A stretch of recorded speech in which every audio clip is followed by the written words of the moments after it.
আমার বাপ যেদিন মারা যায়, বাপের মৃতদেহ সামনে থুয়ে সগলিক আমি কষ্ণ। আমার বাপ যার কাছ থেকে টাকা ধার লিছে বা যাই যাই টাকা পায়, সগলি আমার কাছে জানাবেন, আমি সগলি ঋণ শোধ করে দেব। এই কথা শোনার সাথে সাথে আমার বোন হাত ঝাঁকিতে হলো, ভাই তুই শোধ করবো কেঙ্গা করে? তুই তো আজ 5 বছর ধরে চাকরি নাই, বেকার থাকে এতগুলো টাকা তুই কেঙ্গা করে শোধ করবো? বুনক আমি আস্তে আস্তে অভয় দিয়ে কোনো চিন্তা করিস না বোন, বাপের সব ঋণ আমি শোধ করে দেবো, 1 টাকাও বাকি থমো না। পরের দিন সকালে ঘুমোর থেকে উঠতে না উঠতেই দরজা খুলে দেখি বারান্দার 4-5 জন লোক বসে আছে, পাওনাদার। দেখে আমার গাও ঘামে উঠলো। অকেরে কি কমো, আমার মুখের ভাষা আসলো না। রাতটা ঠিক মতো পার হবার দেয়নি, আসে হাজির।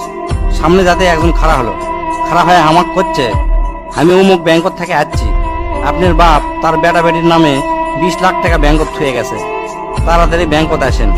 বাদ বাকি 4-5 জন যারা আছে তারা সকলি করছে আমাকে সমিতিতে আপনার বাপ 20 টাকা করে জমা করেছিল, আরেকজন করছে 50 টাকা করে জমা করেছিল, আরেকজন করছে 100 টাকা করে জমা করেছিল। এল্লার টাকা নেওয়ার জন্য আমাদের সমিতি অফিসে আসেন। পরে সব হিসাব করে দেখি বাপ আমাদের জন্য প্রায় 37 লাখ টাকা জমি থুয়ে গেছে।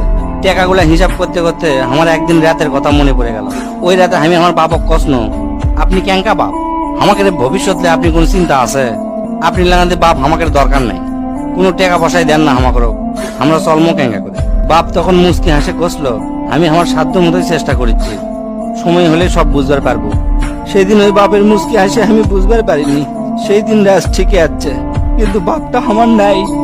মাঝে মাঝে রাতের বেলা আকাশের দিকে তাকে কই, বাবা আজ পর্যন্ত তোমাকে বুঝতে পারলাম না, তোমার উপর খালি রাগই করে গেছি, কিন্তু তোমাকে জোরে ধরে কোনোদিন আই লাভ ইউ করতে পারলাম না। আজ বুঝিচ্ছি, কৃষক তুমি 1 শার্ট পরে 3 বছর পার করেছিলা, কৃষক তুমি 1 স্যান্ডেল 32 বার সেলাই করেছিলা, তোমার কাছে ক্ষমা চাওয়ার সময়টাও দিলা না। আমাকে তুমি মাফ করে দিও আব্বা, জীবনে তোমার সাথে অনেক বেয়াদবি করছি।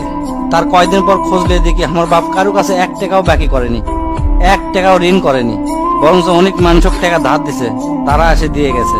তাই তোর হাত পাও ধরে কই, দোস্তরা তোকে বাপ অনেকেই বেঁচে আছে, বাপের সাথে কোনোদিন বেয়াদবি করবো না। বাপ যে কি ভালোবাসে এখন বুঝবো না।